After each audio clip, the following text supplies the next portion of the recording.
इस शहर की बदनसीबी मैं आपसे कह रहा हूँ बार बार कि बदनसीब है हम कि हमारा कोई भी नहीं है। इस शहर के लोग इस शहर को सही करने के लिए, इस शहर के लिए आवाज़ उठाने में जितनी देर करेंगे उन्हें उतनी ही ज़्यादा कुर्बानियाँ देनी पड़ेंगी। कान पकड़ के मेरी तौबा, अल्लाह बचाए ऐसी तब्दीली से जिस तब्दीली में अंडा एक 20 रुपए का मिले।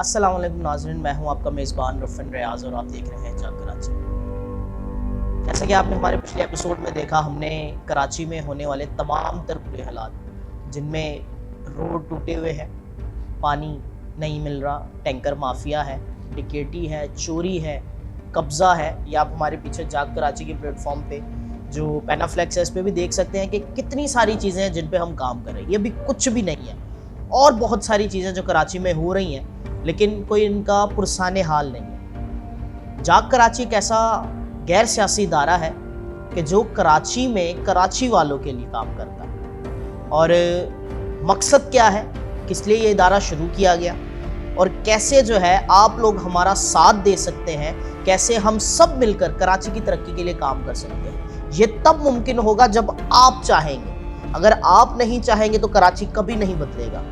इसी का ख्याल सुनते हैं, इन्हीं बातों पर जाग कराची के फाउंडर जनाब उमैर वहाब साहब। अस्सलाम वालेकुम सर। सर, सबसे पहले ये कि आप हमें बताएं जाग कराची ने काम कब से शुरू किया और कितनी देर से लोग आपके साथ काम कर रहे हैं। रोफिन जाग कराची 2018 15 जुलाई से इसी ऑफिस में प्रॉपर तरीके से फंक्शनल है। जाग कराची का एक झेली इदारा है जिसका नाम है जाग कराची वेलफेयर एसोसिएशन, जिससे हम इस शहर में तमाम फलाही काम सरंजाम दे रहे हैं बिला तफरीक रंगो नस्ल। इसमें हमारे साथ कितने लोग शामिल हैं, तो जो हमारे रजिस्टर्ड मेंबर्स हैं उसकी तादाद अब तकरीबन मोर और लेस हो गई है 5000, जो हर इलाके में मौजूद हैं। वो चाहे औरंगी हो, बल्दिया की पहाड़ियाँ हो, मलीर हो, मेमनगोट हो, कोरंगी हो और गुलशन हदीद हो, मतलब पूरे अतराफ़ कराची और मरकज़ कराची, सेंट्रल कराची, हर डिस्ट्रिक्ट में हमारे लोग मौजूद हैं जो कि गैर सियासी तौर पे, रज़ाकाराना तौर पे हमारे इस मिशन में हमारे साथ हैं। हमारा बुनियादी मिशन तो ये है कि मुझे ख़ुद अपने आप को, आपने अपने आप को और हम सब ने मिल के अगले का ख्याल रखना है और उसको इस बात की तबलीग करनी है, इस बात की तरगीब देनी है कि ये शहर आपका है। और इस शहर में जाग कराची को शुरू करने का बुनियादी मकसद यार ये है कि ये कराची शहर एक मिनी पाकिस्तान है। इस शहर में, पाकिस्तान में रहने वाला हर कौमियत का बंदा अपनी एक भरपूर तादाद में रहता है, चाहे वो कश्मीरी हो, हज़ारेवाल हो, गिलगित बल्तिस्तान से हो, कि बलूचिस्तान से हो, सरहद से हो, कि अंदरून सिंध से हो, जो पाकिस्तान में रहता है, जिस अक़ीदे का, मज़हब का मानने वाला, जिस रंगो नस्ल का शहरी बाशिंदा, वो इस कराची में मौजूद है। ये कराची गरीब की माँ है जो हर गरीब को पालता है। कराची शहर इस पूरे पाकिस्तान का एक बुनियादी हिस्सा रेवेन्यू कमा के पूरे पाकिस्तान को फीड करता है। लेकिन बदकिस्मती से ये बात अब कहना गलत नहीं है, क्योंकि अब ये मेरा मुशाहिदा है रोफन कि कराची शहर को कोई ओन नहीं करता। जो हम पे हुक्मरान है वो एक मखसूस सियासी मकसद से हम पे हुक्मरान बनते हैं। हुक्मरानी आने से पहले उनके वादे, उनके नारे कुछ और होते हैं। हुक्मरान बन जाने के बाद वो कभी कराची के शहरियों को पलट के नहीं पूछते। इसकी हालिया मिसाल आप देख सकते हैं, गुज़िश्ता रवां साल आपने कराची में तेज़ बारिशें देखी। कराची के बड़े बड़े शहर, तेज बारिशों से याद आया, आपने बताया कि बारिशें हुई कराची में, तो उस पे जो है जो कराची के सिंध के ठेकेदार हैं, तो उनकी तरफ से जो डिबेट की जाती रही, स्पीचेस की जाती नहीं, मैं नाम नहीं लेना चाहूँगा, लेकिन उनकी जो ये कोटेशन बड़ी वायरल हुई कि जब ज़्यादा बारिश होती है तो ज़्यादा पानी आता है, जब कम बारिश होती है तो कम पानी आता है। तो सर आप मुझे बताएं, जब इतने ज़िम्मेदार लोग इस तरह की स्पीचेस करेंगे तो फिर जो गैर जिम्मेदार लोग हैं वो उनको किस तरह देखते हैं? देखिए रोफिन, अगर कोई जिम्मेदार शख्स होगा ना तो वो इस किस्म की बात ही नहीं करेगा कि जब बारिश आता है तो ज़्यादा पानी आता है, जब पानी आता है तो इलाकों में भर जाता है तो हमारे घरों में आता है। तो उनको ये सोचना चाहिए था कि गुज़िश्ता कई सालों से वही उन्हीं का ख़ानदान सिंध पे हुक्मरान है ना, तो उनको इतनी समझ होनी चाहिए थी कि इस शहर में जिसमें वो हुकूमत करते हैं, जिसमें हर तरह के मज़े वो एंजॉय करते हैं, इस शहर के शहरियों का वो ख्याल रखते हैं। लेकिन इस शहर की बदनसीबी में आपसे कह रहा हूँ बार बार कि बदनसीब है हम कि हमारा कोई भी नहीं है, और इस शहर को सही करने का अमल नहायत ही मुश्किल होगा।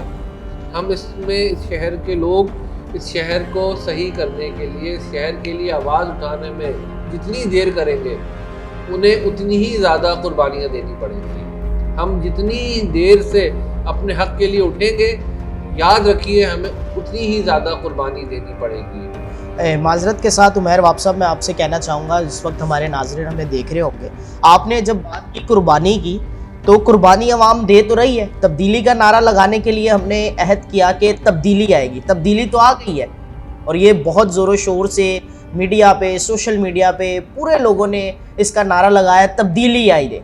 तो तब्दीली आ तो गई है, पहले के हालात और अब के हालात में क्या तब्दीली समझते हैं? मैं इसमें कोई बड़ी बातें करूं, कोई मैं लफाजियाँ करूं कि तब्दीली आई है, अल्लाह बचाए ऐसी तब्दीली से।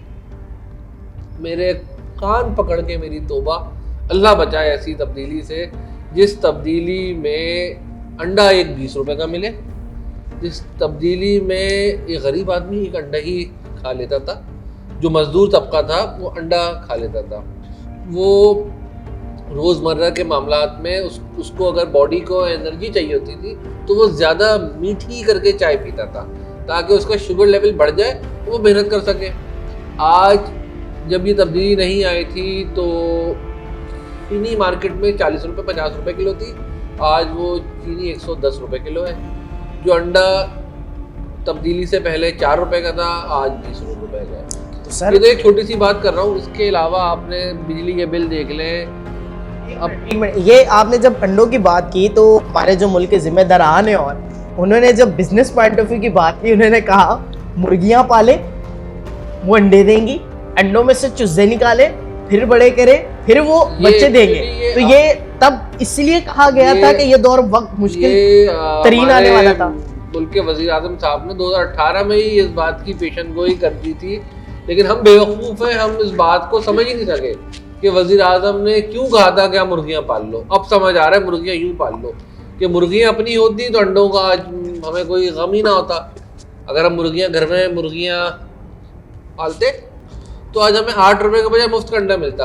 वज़ीर आज़म तो हमारे इतने दूर रस्त हैं, इतने दूर शनास हैं कि उन्होंने उस वक्त भी ये कह दिया था कि मुर्गियाँ पाल लो, भैंस पाल लो। हमें नहीं पता था कि भैंस पाल लेते तो आज शायद हमें दूध कम में मिलता। आज दूध भी 120 रुपये मिल रहा है।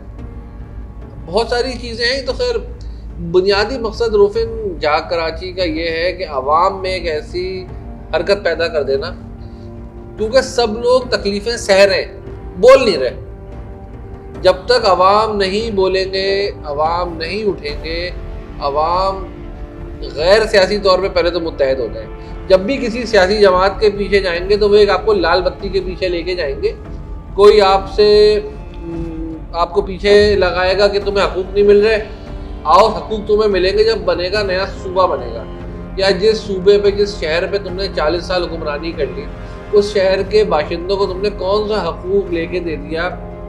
जिस वक्त तुम्हारे 50 से ज़्यादा MPs थे सिंध असेंबली में, शहर का नाज़िम तुम्हारा था, सारे काउंसलर तुम्हारे थे, तकरीबन नेशनल असेंबली में 25 के करीब MNAs थे, ऐवान बाला में यानी सेनेट में 8 सेनेट की सीटें थी जहां पे मुल्क की तकदीरें लिखी जाती हैं। तुम्हारे सूबे का गवर्नर तुम्हारा था, क्या आपने तकदीरें बदली? यूं नहीं बदली कि हमारे अवाम ही की गलती है, अवाम ने वोट दिया, वोट दे के कभी नहीं पूछा। जाग कराची का यार बुनियादी मकसद ये है, तमाम देखने वाले सुनने वाले इस बात को सुन लें कि आप जिसको भी वोट दें अब उससे ये सवाल करने का हक रखें कि भाई तुम्हें मैंने वोट दिया है, अब मेरे ये मसाइल तुमने कहे थे जो मसाइल हैं, इन मसाइल को कब हल करोगे? उमैर वाब साहब, आपको यहाँ पर डिस्टर्ब करना चाहूँगा, हमारे नाजरीन हमें देख रहे होंगे कि उमैर वाब साहब ने कहा कि आपने जब वोट देना तो आपने उनसे सवाल करना है। तो माजरत के साथ उमैर वाब साहब कहना चाहूँगा, हम या तो कीमे वाले नान पे बिकते हैं या एक प्लेट बिरयानी पे बिक जाते हैं। हम समझते हैं कि हमने जो एक वोट डाल दिया, अब उसके बदले में हमें एक प्लेट बिरयानी दे दी गई, तो अब उनके सारे हुकूक वहाँ हो जाते हैं ख़त्म, और अब उन्होंने बिरयानी खा ली और हिसाब बराबर हो गया। तो हमारी आवाम की भी तो गलती है इसमें। यार आवाम जो बिकती है या कहते हैं मासूम आवाम है जो बिरयानी या कीमे वाले नान पे बहक जाती है, चलो अब बिरयानी भी खाओ, कीमे के नान भी खाओ, कोल्ड ड्रिंक्स भी पियो, लेकिन अब ये देखो वो बिरयानी वो कीमे का नान आपको उसी रोज मिल रहा है जिस दिन आप वोट दे रहे हो। इलेक्शन वाले रोज के लिए वो स्कीम थी भाई, इलेक्शन एक दिन का होता है, खत्म, उसके बाद अगले 5 साल ना नान ना बिरयानी।